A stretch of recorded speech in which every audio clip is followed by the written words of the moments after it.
No momento em que a NATO assinala 75 anos de existência, os aliados dizem ter pela frente a maior crise de segurança no Ocidente desde a Segunda Guerra Mundial. Esta semana, as 32 nações da organização anunciaram em Washington, D.C., mais ajuda militar à Ucrânia. Mas a Kiev não será oferecida a adesão à aliança. Ivo Daldar é o antigo embaixador dos Estados Unidos na NATO. Para ele, tanto a Aliança Transatlântica como a Ucrânia precisam de fazer muito mais para acabar com esta guerra. What Ukraine needs to do is to mobilize manpower. This is a war being fought by 40-year-olds. No other war in history has been fought by 40-year-olds. It's time that Ukraine really have a serious conversation about how important is this war and succeeding in this war to them. You can't do that just with 28, 29, and 30-year-olds, let alone 40-year-olds, which is the average age of the people on the front line.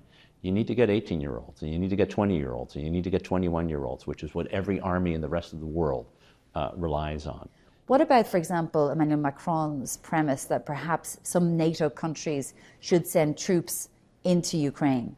I think there may come a day where that is necessary, but you can't do that when you're not mobilizing your 18 to 27-year-olds.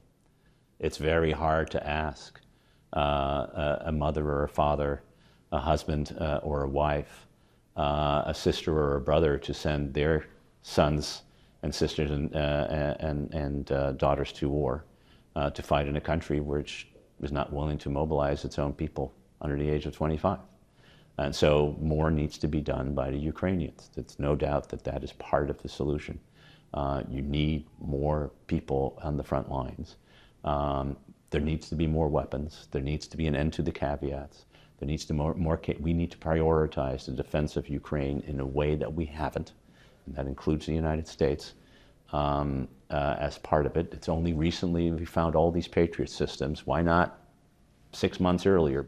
This summit should be about the reality that this is an existential moment, not just for Ukraine, but for NATO. For NATO to exist next year and the year after, Ukraine must succeed. Russia must fail in Ukraine. Well, one of the messages from this summit is about unity within NATO, but you have the Prime Minister of Hungary, who holds the rotating presidency of the European Council, visiting Moscow and often repeating Kremlin lines about the war in Ukraine. What impact does that have? Orbán is too small and too insignificant to be a real threat to Western security. He's been at this for a good 2+ years now. And I think the only good thing that came out of this is that Viktor Orbán must have been listening to Vladimir Putin, who was standing next to him at the press conference and said, there's not going to be a ceasefire. There's not going to be an end to this war unless and until we get all the territory that we demand.